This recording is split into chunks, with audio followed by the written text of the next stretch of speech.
Assalamualaikum. Video kali ini saya awali dengan kedatangan kloter keempat di rumah Eyang. Jadi kloter keempat ini datang lebih duluan dibandingin kloter kedua dan ketiga. Jadi kloter kedua dan ketiga menempuh perjalanan selama 25 jam dari Jakarta Timur. Wow. Ayo, punya rekor berapa jam sampai ke tujuan? Dan ternyata macetnya masih bersambung ke depan rumah. Hihihi. Kalau ini sih kebetulan lagi hari pasaran, hari Minggu, dan besok sudah Lebaran. Pengunjung penuh, pedagang penuh, ditambah mobil-mobil pemudik. Jadi macet deh. Bagaimana lebarannya, Moms? Semoga bisa kumpul keluarga juga ya di kampung halaman seperti kami. Di video ini saya mau berbagi cerita tentang persiapan lebaran dan lebaran kami di rumah Eyang. Setelah 2 tahun gak bisa mudik, alhamdulillah tahun ini kita bisa mudik. Dan alhamdulillah banget tahun ini keluarga besar tante, adiknya Eyang Uti juga bisa ikutan kumpul. Seperti tahun lalu, tahun ini saya juga pengen bikin ayam lodo. Bedanya kali ini saya masaknya di anglo kayu bakar, dan si ayam juga dibakar langsung di atas bara api. Kalau tahun lalu saya masak manggang ayamnya di oven karena males bikin apinya. Di sini ada yang bantuin, Wawa. Hihi. Kalau menu lebaran kami biasanya sih ketupat atau lontong, opor ayam, sambal goreng kentang, ati ampela, dan sayur labu siam. Tapi sejak tahun lalu saya selalu nambahin ayam lodo. Kenapa? Biar pedes, nggak perlu pakai yang lain-lain. Jadi cukup dari ayam lodo aja pedasnya. Untuk resepnya saya sudah pernah share di video khusus membuat ayam lodo tahun lalu. Boleh dilihat ya, Moms. Untuk ayam lodo dan opor ayam itu saya yang masak. Sementara untuk sambal goreng kentang ati ampela dan sayur labu siam yang masak Eyang Uti. Nah, kalau yang saya masak maunya di anglo biar aromanya sedap. Ini saya mulai masak-masaknya juga udah agak siang. Kenapa siangan? Karena ada yang ngebantuin. Kalau saya sendirian pasti udah saya mulai dari tadi pagi. Alhamdulillah ada Wawa, ada Yayu, dan ada Mbak Asi yang bisa bantu-bantu. Sekarang saya mau masak opor ayamnya. Sebenarnya ayam opornya sudah diungkep dulu sama Eyang Uti. Nah, ini dia sudah diungkep pakai bumbu opor. Karena tinggal saya masukin ke dalam air dan saya kasih bumbu dan santan.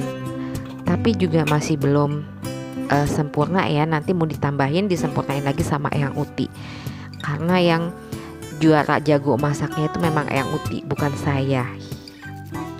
Mau cerita sedikit. Jadi sebenarnya 2 hari terakhir Ramadan saya nggak bisa puasa. Kenapa? Karena saat sahur di 2 hari sebelum lebaran itu saya makan roti yang ternyata sudah expired. Saya nggak nge sama sekali. Tahu-tahu pagi hari itu perut saya melilit sakit luar biasa. Nggak lama kemudian demam sampai 38,6. Nggak tahan, akhirnya saya buka dan minum obat. Diingat-ingat apa ya, kenapa ya? Karena cuma saya yang makan roti, jadi ketahuan deh ini roti memang sudah dari beberapa hari yang lalu dan saya masih makan. Teledor banget memang. Selamat pagi, 1 Syawal 1443 Hijriah. Kami bersiap untuk pergi ke musola di belakang rumah.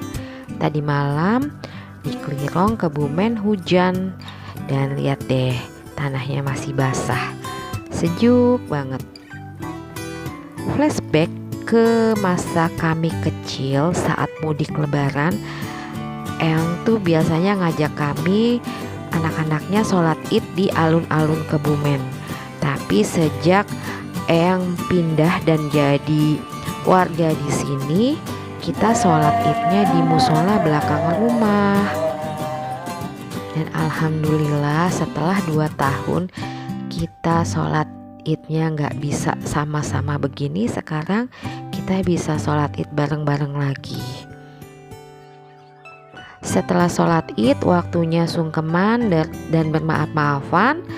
Dimulai dengan sungkem ke kakung, eyang uti, tante, kakak, adik, anak-anak dan keponakan-keponakan. Buat momi semua, selamat Hari Raya Idul Fitri 1443 Hijriah. Mohon maaf lahir dan batin ya.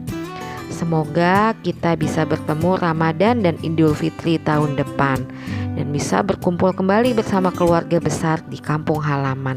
Amin.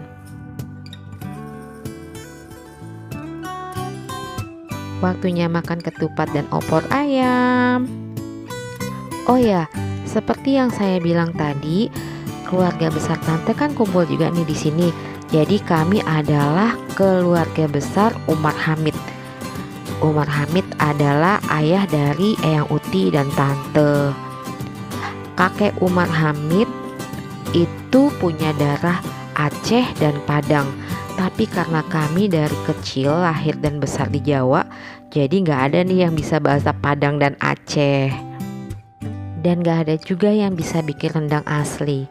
Kalau bikin rendang pakai bumbu instan dan santan instan. Hihi.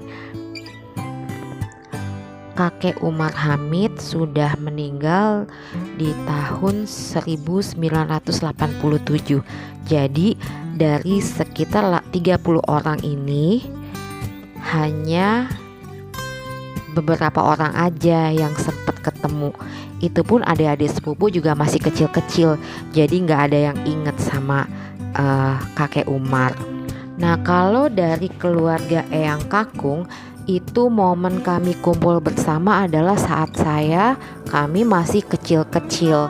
Itu kumpul di rumah Mbah yang posisinya ada di belakang rumah kami. Dan masa kecil kami juga seneng nih dapet THR. Kalau dulu kita tuh dapetnya uang koin yang ditumpuk-tumpuk diplastikin, itu totalnya kalau saya nggak salah ingat 1.000 rupiah. Itu rasanya udah happy banget. Nah, kalau yang ini sekarang anak-anak dapetnya amplop lucu-lucu dan isinya banyak. Mungkin sama banyaknya kali ya, seperti kita dulu. Setelah bagi-bagi angpau, waktunya kami ziarah ke makam simbah atau simbah buyutnya anak-anak. Ada Mbah Wongso Dikromo, bapaknya Eyang Kakung, dan Mbah Parsinto, ibunya Eyang Kakung, dan ada Mbah Sarilah, ibunya Eyang Uti. Sementara kalau kakek Umar Hamid itu dimakamkannya di Cilegon saat Eyang Kakung masih tugas di Cilegon. Doakan semoga kami bisa segera memindahkan makamnya kakek Umar Hamid ke sini biar bisa kumpul sama Mbah Putri. Sudah sampai di makam. Assalamualaikum ya ahli kubur. Al-Fatihah untuk Mbah Wongso Dikromo, Mbah Parsinto, Mbah Sarilah, dan juga kakek Umar Hamid. Semoga amal ibadah mereka diterima oleh Allah Subhanahu wa Ta'ala. Amin. Oke moms, sekian video saya kali ini. Terima kasih banyak sudah menonton, dan nantikan video saya lainnya ya. Assalamualaikum.